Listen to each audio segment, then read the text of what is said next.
was kind of like a Koyaanisqatsi moment right there, to have the old slow way of life right next to this modern crazy fast way of life.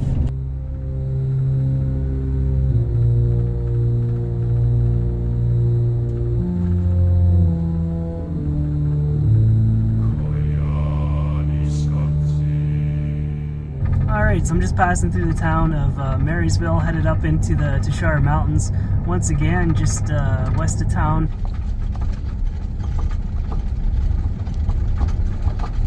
As far as I know, they don't use radios here. When you're driving up these roads, you just hope for the best.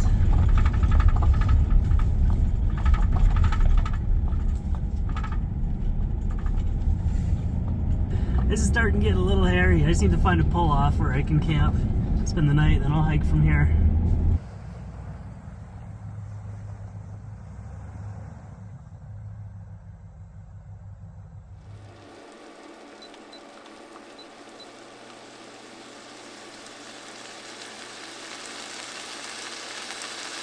Good job, Rocco. Thanks for cooking my steak. Earning your keep in the van, aren't you? There you go.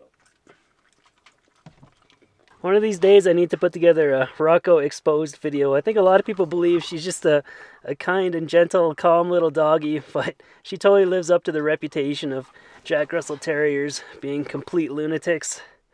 There was a person selling firewood there in Beaver, so I bought a bunch before I left. I'm running out of places to store it.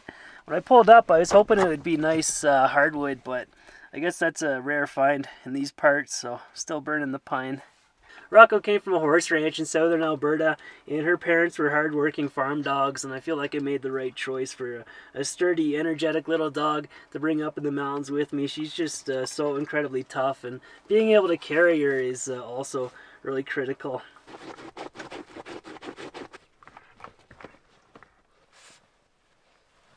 Hunting little rodents is totally in her DNA. A few times on her hikes, she's gotten 100% distracted just trying to dig up a little mouse or something. There's just no getting her attention. I have to turn around and pick her up and peel her away from it.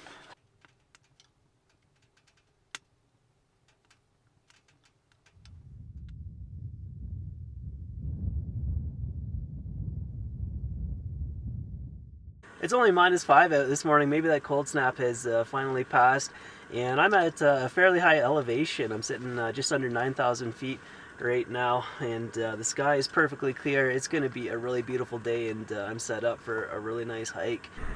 Let's go. Wanna go for a big walk? All right, go.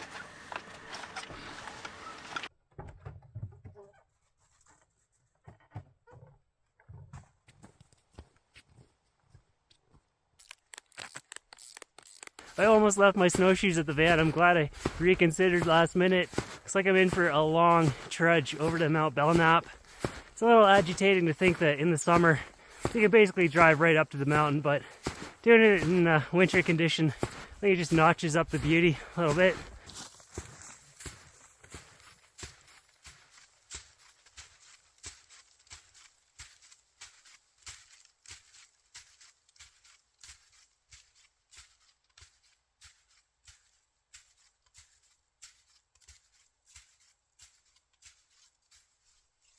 Utah has easily become my favorite state. It's just got everything from canyons to huge mountains, and there's a layer on top of it of thousands of years of human history. If I spent the rest of my life between British Columbia and Utah, I'd die with a big smile on my face. But of course I gotta have some Yukon in there as well.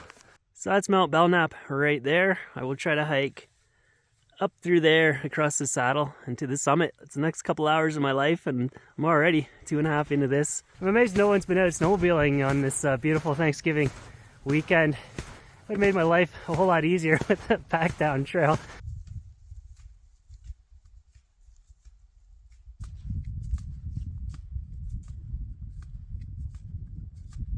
I just left my snowshoes back there. I just booted up to the ridgeline, and I think the rest will be windswept to the summit. I was wondering if I could have went straight up through there, but it looks significantly steep, and I'm trying to avoid being in the direct sunlight because I forgot to bring sunscreen, and I feel like I'm gonna look like a roasted tomato head if I'm not careful. I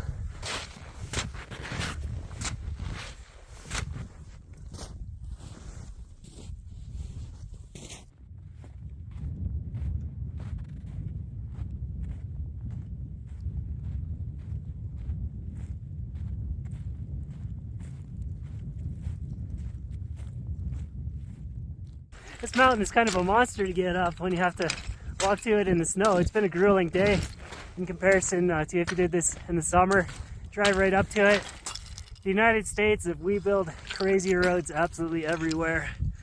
I think there's a lot of gold mining in this area, so that's understandable. It's a motivating factor for building in all these road cuts and switchbacks. In Canada, it's mostly about the logging roads that have been more recently built.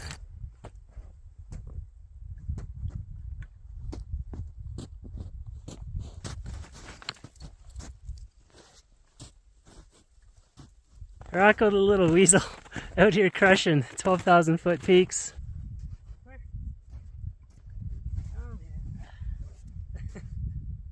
In the planning stages, I thought it might be possible to continue along and do Mount Baldy as well, but I'm 6 hours into this. It's 2 in the afternoon. I do not have enough time. Even though it's almost December, it's very pleasant up here just to sit and soak it all in. What a day.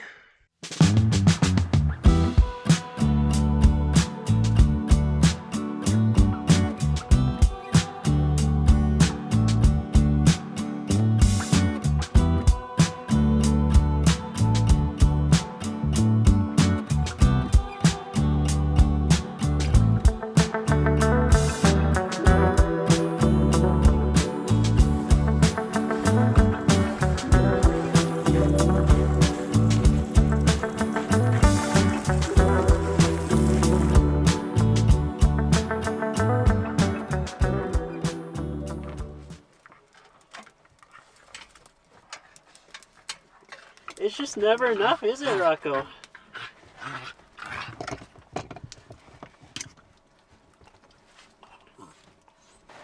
You should have done that second summit. Yeah, guess what? Another beautiful day in Utah. It just never ends. I kind of wish it was cloudy and miserable that I wouldn't feel so bad about going into the city today. I need an oil change, I need groceries, and I need to figure out where and what to do next. Maybe I should switch it up, do a slot canyon next time around. I know a lot of them don't allow dogs, but I'll have to look closely, see what I can find.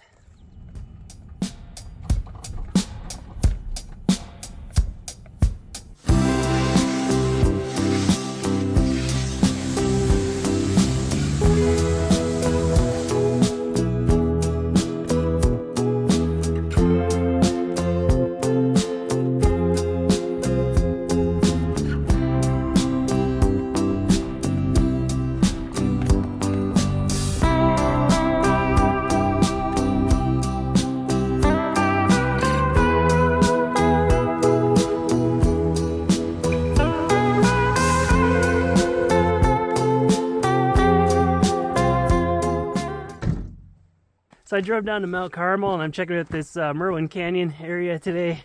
This is more the kind of place you picture when you think of Utah. You can drive this first part of the canyon, but with my big heavy van, it likes to sink into the sand, and I got sunk up to my axles. There's not a lot to winch onto. Pretty much just have to sit there and wait for someone to show up and rescue you.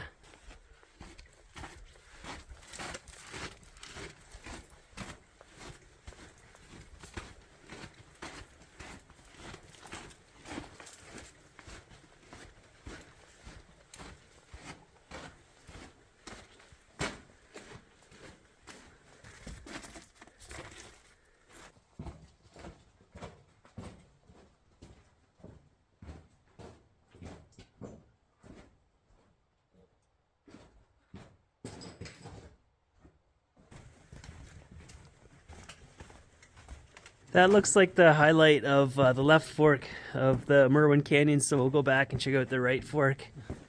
Turns out this one has a name too. It's called the Baybill Canyon.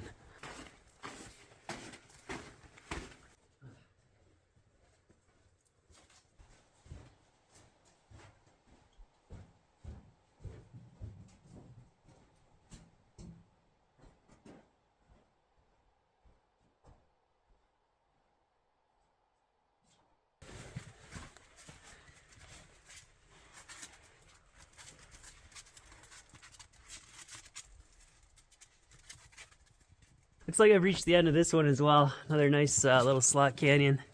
Just the beginnings of our trip here in Utah this year. Let's go back to the van and get some food.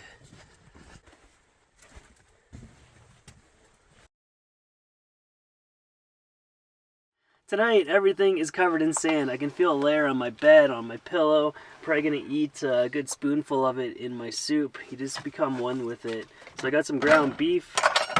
I'll cook this over the wood stove.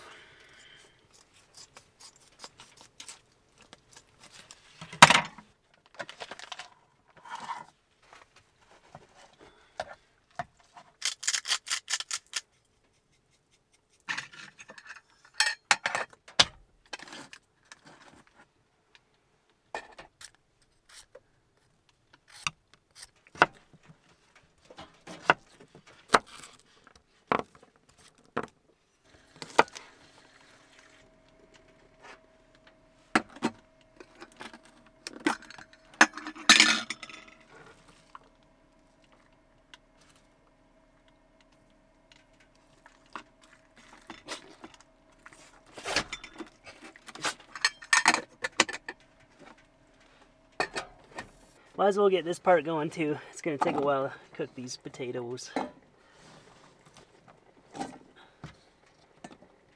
This is the Rotel diced tomatoes with lime juice and cilantro. Beef broth.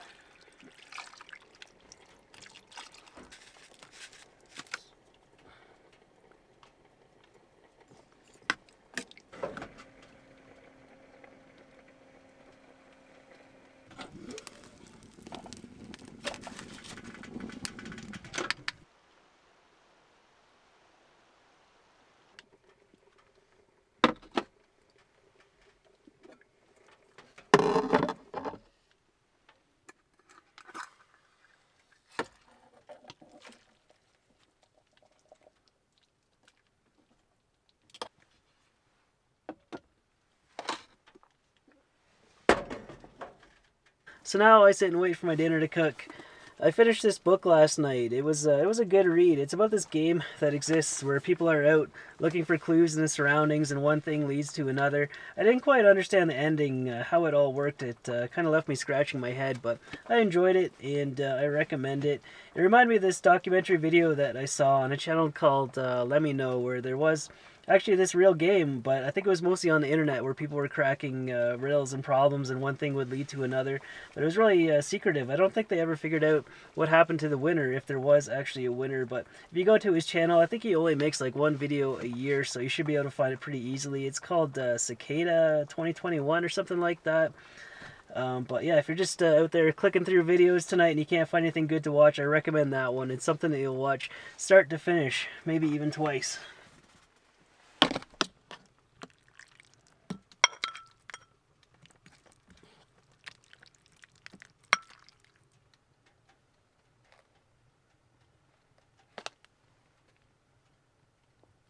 Guys, they're really good. It's an easy to make, delicious, healthy dinner, breakfast, and lunch soup / stew. I got another book to start here. That's my evening entertainment. If you got any recommendations, let me know. A lot of people are saying about this Dennis E. Taylor Bobaverse. I'll see if I can find that next time I go to a bookstore. But that's all for this episode. So thanks for watching. Thank you to Patreon supporters. And we'll see you in the next one.